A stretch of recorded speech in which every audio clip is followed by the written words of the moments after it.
Well, if you follow my channel, you know that my family and I recently moved from the great state of Texas to North Carolina. I've always said Texas was God's country, but maybe God's country extends beyond the borders of Texas. So yeah, it's beautiful here in North Carolina. Now we live in the central part, actually the north central part of North Carolina. So we're at less than 30 miles from the Virginia state line. But it's my day off. I'm just kind of out exploring, looking for some curvy, hilly roads, some twisty roads to ride. The part of Texas that we moved from was southeast Texas, the Texas Gulf Coast. Very flat, straight roads. We had to go north on up into what we call the Piney Woods of East Texas to start finding some rolling hills and twisties. It's beautiful country up here. I was actually looking for a specific road. Texas, we call them farm market roads. I'm not sure what they're called here. And out of Yancey, and I missed it, I guess. I haven't found it yet. I found it on a website called, I forgot the name of it now, roadcurvature.com, something like that.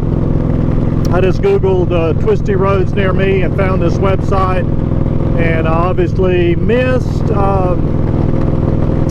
the road. I just put in center of city, Yanceyville, North Carolina. I should have probably found a more specific address actually on that that farm market road. If I see anything that looks like it, I'll veer off. I forgot what highway number I'm on right now. Of course, you never know. You know, sometimes you end up on a gravel road, a dirt road.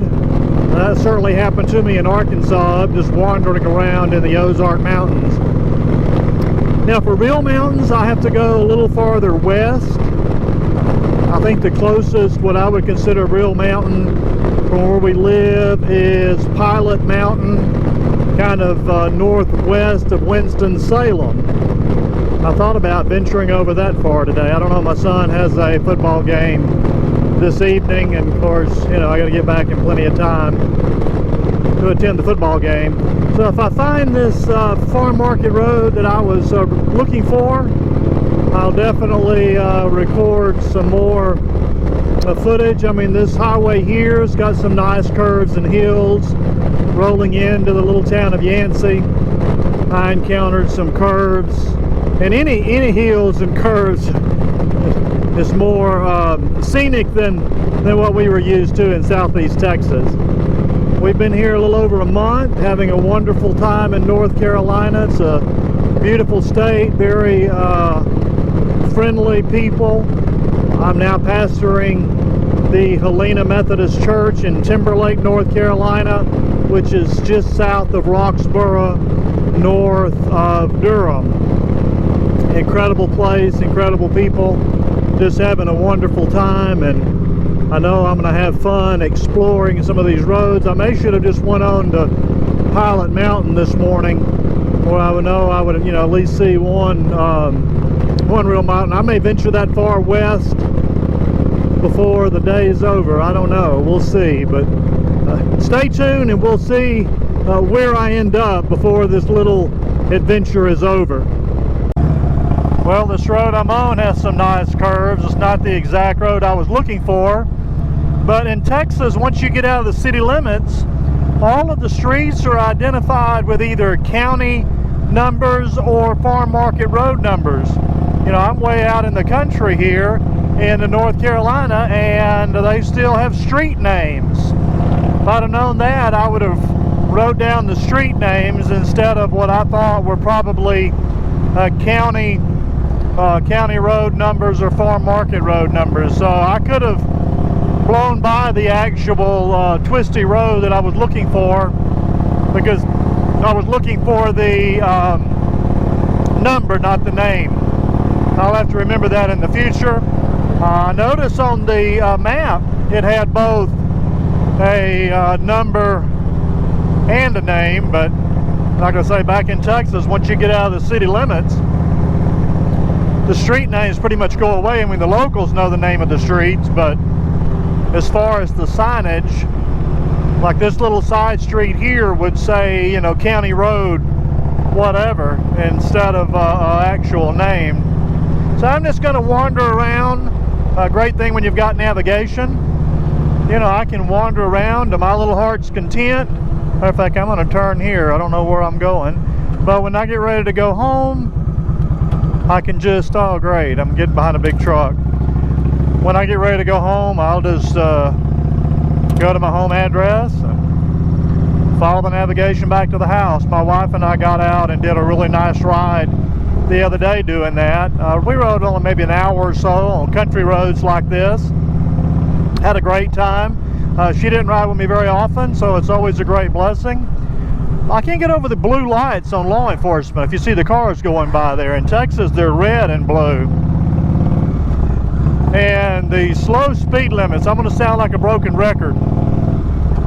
Some of these places the speed limit is 45, 55. I'm used to, even once you get out of the city limits, like right here the speed limit's 50. In Texas it would easily be 65. A lot of places in Texas, well, you know, once you get out of town, 75 miles an hour, even on some you know, farm market roads and stuff. It doesn't have to be a highway to have a 70, 75 mile an hour speed limit. So I got to get used to this slower speed limit, which certainly is safer. You know, always my concern riding twisty roads is, especially back in Texas, you know, rounding a curve doing, you know, 70 miles an hour, and there'll be a tractor with a ram bale of hay, you know, going down the road. That's always the concern. Or somebody pulling out of a driveway or any other possible obstacles. Speed limit's up to 55. But as you see there on the camera. If you're wondering where I have my camera mounted, most of the time now I mount it on the chin of my full-face helmet. But today I have it on the dash of my fairing. I'm on my Indian Roadmaster. It's got the Batwing style fairing, so the camera's mounted on the fairing and it's looking through the windshield. I go back and forth. Originally that's where I place the camera pretty much all the time. The advantage is, you know, when I stop at a red light, you don't get that crazy, you know, movement looking back and forth for traffic. Of course, if I'm looking at scenery on the side of the road, you may not see it as well. Matter of fact, if you can see this crops there on the side of the road, that's tobacco. You know, tobacco certainly is a big crop here in North Carolina. You see corn and other things. I don't know what the crop is there on the right and left hand side. A lot of farming, way more farming here than I see cattle. Mostly in Texas I see cattle. But I'm having a great time just exploring, excuse me, enjoying my day off and enjoying some pretty countryside. I'm still debating on whether I'm going to go farther west and try to get into a real mountain, but we'll see. Well, once again, I made it home safe and sound. Had a great time exploring some of the back roads here in North Carolina. And remember, if you like to ride, ride as much as you can, because one day we're all going to be too old to ride. Be sure to like and subscribe.